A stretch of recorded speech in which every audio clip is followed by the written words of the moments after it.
Hi everyone, আপনি যদি আজ 10,000 টাকা নিয়ে ইনভেস্ট করেন তাহলে কি আপনি কোটিপতি হতে পারবেন, নাকি সারা জীবন অ্যাভারেজ ইনভেস্টার হয়েই থাকবেন? 90% মানুষ একটা মারাত্মক ভুল করে, কারণ তারা এই 10,000 টাকাকে বিভিন্ন ফান্ডে কিভাবে ইনভেস্ট করতে হয় তা তারা ঠিক জানে না। কেউ সেফ ফান্ডের নামে সব টাকা ইন্ডেক্স ফান্ডে ফেলে রাখছে, আবার কেউ অতি লোভে পড়ে সব টাকা স্মল ক্যাপ ফান্ডে ইনভেস্ট করছে। আপনি কি 2026 সালের জন্য একটি অলরাউন্ড পোর্টফোলিও খুঁজছেন? কোনো চিন্তা নেই, কারণ আজ আমি আপনাকে এমন একটি পোর্টফোলিও শেয়ার করব যা আমি নিজে ইউজ করতাম যদি আমি 2026 সাল থেকে ইনভেস্টমেন্ট শুরু করতাম। এই ভিডিওতে আমি আপনাদের দেখাবো এমন 4টি ফান্ডের কম্বিনেশন যা আপনার রিস্ক কমিয়ে ভবিষ্যতে লং টার্মে হিউজ ক্যাপিটাল গেইন করতে সহায়তা করবে। সুতরাং বুঝতেই পারছেন ভিডিওটি অত্যন্ত তথ্য সমৃদ্ধ হতে চলেছে, তাই ভিডিওটি কোথাও কোনো জায়গায় স্কিপ না করে পুরো ভিডিওটি দেখতে থাকুন। নমস্কার বন্ধুরা, আমি সৌমেন খাঁ, মিউচুয়াল ফান্ড মন্ত্র চ্যানেলের পক্ষ থেকে আপনাদের সবাইকে স্বাগত।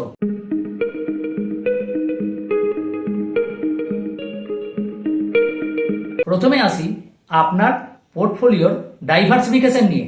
ধরুন আপনি একটা বাড়ি বানাচ্ছেন, শুধু ছাদ বানালেই হবে না, আপনার কিন্তু ফাউন্ডেশন, ওয়াল, ডিজাইন সবকিছুই লাগবে।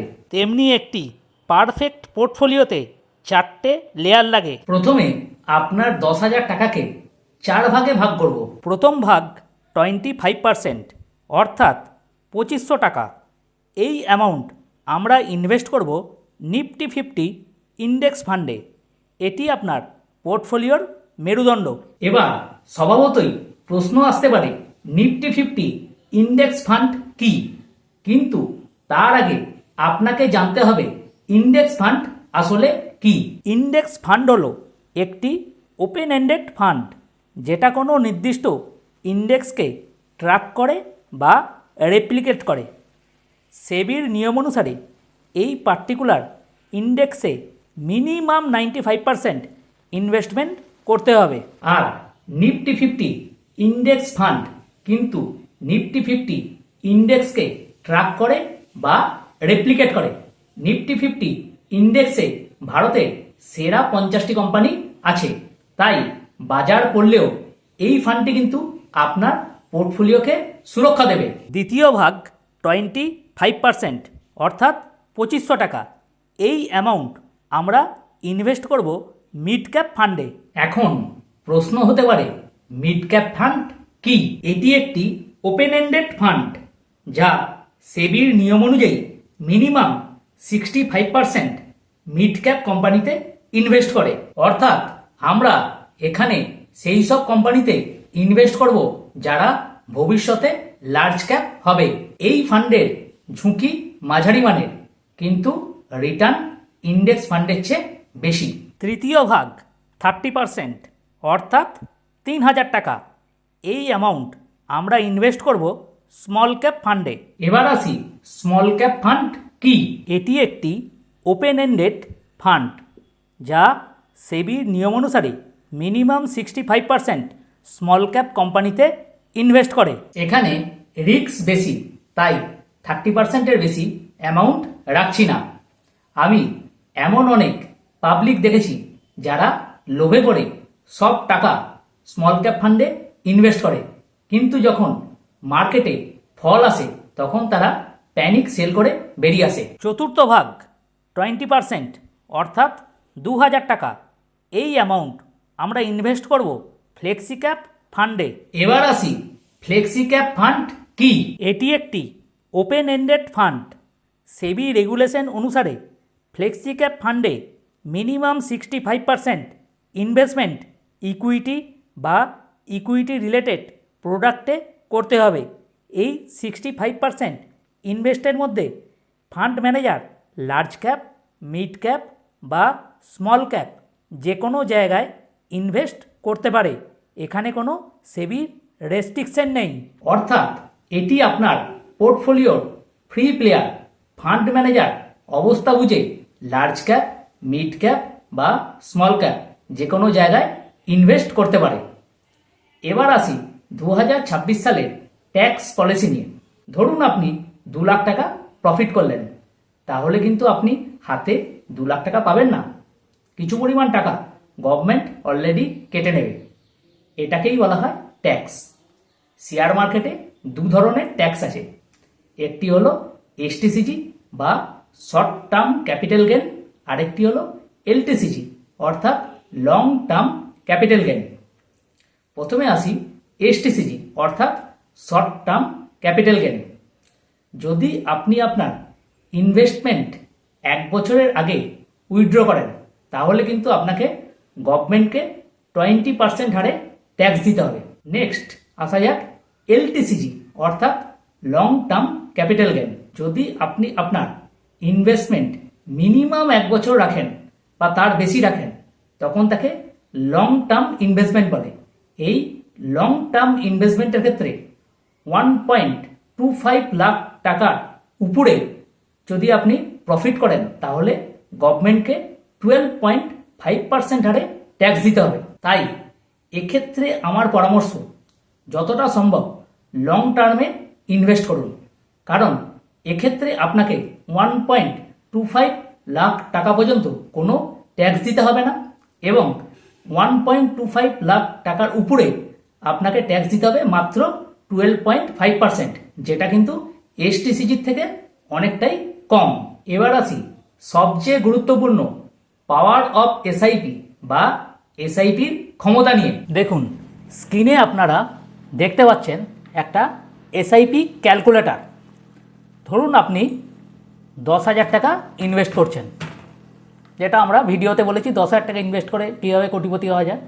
10,000 টাকা ইনভেস্ট করছেন, আপনার এক্সপেক্টেড রিটার্ন আমি মনে করছি 13%, খুব কম করে, খুব কম ধরছি 13%।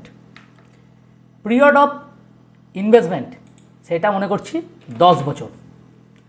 তাহলে দেখুন আপনার টোটাল ইনভেস্টমেন্ট কত, 12 লাখ টাকা, এবং সেখানে আপনার রিটার্ন কত, 24,66,807 টাকা। এইবারে আরেকটা ম্যাজিক দেখুন, 10 বছর থেকে আমি জাস্ট 5 বছর বাড়াচ্ছি, 15 বছর করছি। দেখুন তাতে দেখুন কতটা রিটার্ন দেখুন বেড়ে গেল। দেখুন আপনার টোটাল ইনভেস্টমেন্ট হচ্ছে 18 লাখ টাকা, কিন্তু আপনার রিটার্ন হচ্ছে 55,56,813 টাকা। মানে 5 বছরের ডিফারেন্সে রিটার্ন কী পরিমাণ বাড়ছে সেটা আপনারা দেখতে পেলেন। এবার আমি আপনাকে একটি প্রো টিপস দিই, সেটি হলো স্টেপ আপ এসআইপি, যেটা একটা সাধারণ ইনভেস্টার এবং একটি স্মার্ট ইনভেস্টারের মধ্যে পার্থক্য গড়ে দেয়। দেখুন ইনফ্লেশনের জন্য প্রতি বছরই আমাদের জিনিসপত্রের দাম বাড়তে থাকে। উদাহরণস্বরূপ আপনার কাছে আজকে 10,000 টাকার যা ভ্যালু, নিশ্চয়ই আগামী 5 বছর পরে সেই ভ্যালু একই থাকবে না, ডেফিনেটলি সেই ভ্যালু কমতে থাকবে। আর এখানেই আসছে স্টেপ আপ এসআইপির কনসেপ্ট, অর্থাৎ আপনি আপনার এসআইপিকে প্রতি বছর কিছু না কিছু পরিমাণ বাড়তে থাকবেন। উদাহরণস্বরূপ মনে করা যাক আপনি 10% ইনক্রিজ করছেন। এবার আপনারা স্ক্রিনে দেখতে থাকুন একটি সাধারণ এসআইপির ফলে যা রিটার্ন এবং একটি স্টেপ আপ এসআইপির ফলে যা রিটার্ন, সেই দুটি রিটার্নের ডিফারেন্স, যা কিন্তু আপনার চোখ কপালে তুলে দেবে। এবার আপনারা দেখুন স্টেপ আপ এসআইপির ক্ষমতা। সেম এই 10,000 টাকা আপনি প্রতি মাসে ইনভেস্ট করবেন, রিটার্ন সেই একই ধরছি 13%, আগে যেমন ধরেছিলাম। টাইম পিরিয়ড হচ্ছে 15 বছর। এবারে দেখুন স্টেপ আপ এসআইপি যদি আপনার না থাকতো তাহলে কত, 55,56,813 টাকা পেতেন, কিন্তু আমি 10% স্টেপ আপ এসআইপি করে দিলাম। দেখুন তাতে ক্ষমতা কত দূর, 94,07,938। 15 বছরটা আমি জাস্ট 18 বছর করছি, দেখুন অ্যামাউন্ট কতটা বেড়ে গেল। আমি কিন্তু এখানে রিটার্ন কিন্তু 13% ধরেছি। 13%-এর থেকে অনেক বেশি কিন্তু রিটার্ন পাওয়া যায়। কত হলো? 1,58,87,503। কিন্তু যদি আপনি এই স্টেপ আপ এসআইপিটা না দিতেন তাহলে কত ছিল? 86,32,282, মানে হচ্ছে 86 লাখ টাকা পেতেন। সেখানে আপনি স্টেপ আপ এসআইপি 10% মাত্র স্টেপ আপ এসআইপি করে আপনি 1,58,87,503 টাকা পেলেন। হলেন তো কোটিপতি। এবং স্টেপ আপ এসআইপির ক্ষমতা কী সেটাও বুঝতে পারলেন। এটি একটি সম্পূর্ণরূপে এডুকেশনাল ভিডিও। এটি কোনো রকমভাবেই রেকমেন্ডেশন নয়। মিউচুয়াল ফান্ডে ইনভেস্ট করার পূর্বে আপনারা ভালোভাবে রিসার্চ করে তবেই কিন্তু ইনভেস্ট করবেন। মনে রাখবেন, সেরা সময় কাল ছিল না, সেরা সময় হলো আজ। তাই আজই ইনভেস্ট করতে শুরু করুন। এবার আপনারা নিচে কমেন্টসে লিখে জানান আপনার পোর্টফোলিওতে কি এই ধরনের কোনো ফান্ড আছে। তাহলে আমি কিন্তু ব্যক্তিগতভাবে রিপ্লাই করার চেষ্টা করব। আপনি যদি সত্যিই 1 কোটি টাকা টার্গেট করে রাখেন তাহলে অবশ্যই এই ভিডিওটিকে সেভ করে রাখুন আর নিচে কমেন্টসে লিখে রাখুন স্টার্ট এসআইপি।